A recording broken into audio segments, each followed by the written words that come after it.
Assalamualaikum warahmatullahi wabarakatuh. Sebelumnya perkenalkan nama saya Aurel Putri Ramadhani dengan NIM 2305167. Di sini saya akan membahas contoh soal tentang derivatif fungsi kompleks.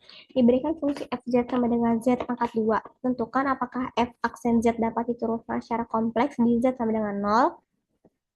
Nah, karena ini di z sama dengan 0, kita masukin aja ke rumus dari derivatif fungsi kompleks itu sendiri. Nah, rumus derivatif fungsi kompleks itu yang mana? Ya ini guys, yang fz ditambah delta z dikurangi fz per delta z. Nah, ini adalah rumus derivatif fungsi kompleks. Tuh.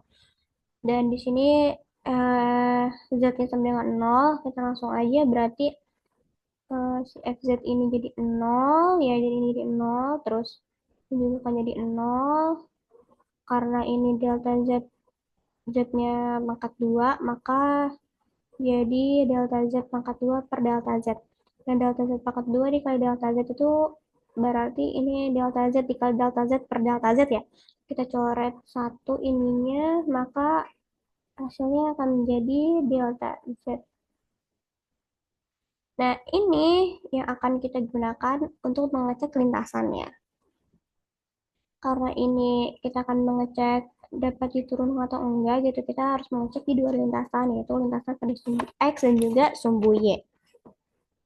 Nah, limit delta Z menuju 0 di delta X sama dengan 0, delta Z sama dengan, nah karena ini delta Z, Z itu rumusnya, Z itu sama dengan X ditambah imajiner dari Y.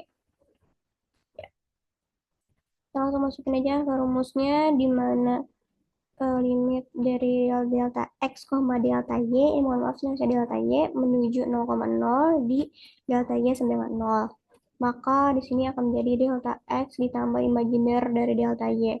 Ini delta Y-nya sama dengan 0, kita masukin, berarti hasilnya akan menjadi delta X ditambah 0, maka hasilnya akan menjadi delta X.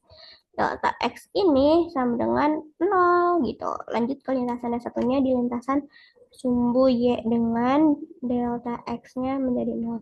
Limit delta Z sama dengan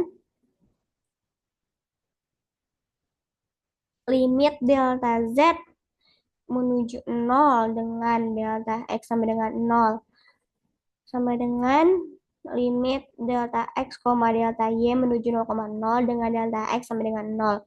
Berarti delta X ditambah imajiner dari delta Y. Kalau delta X-nya 0, berarti akan menjadi 0 ditambah imajiner dari delta Y.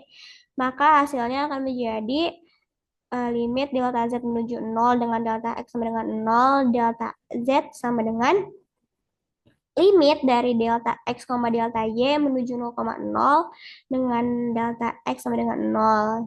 Imajiner delta Y sama dengan 0 juga di sininya gitu. Karena ini sama-sama positif dan hasilnya sama-sama 0, dan memperoleh nilai yang sama, maka eh, si f aksen Z dari delta Z ini dapat diturunkan secara kompleks gitu ya. Dapat diturunkan secara kompleks gitu. Maaf, ini typo. Salah ini. Harusnya dapat diturunkan secara kompleks. Tuh, mungkin cukup sekian dari saya. Kurang lebih mohon maaf. Saya tutup. Wabillahi taufiq wal hidayah. Wassalamualaikum warahmatullahi wabarakatuh.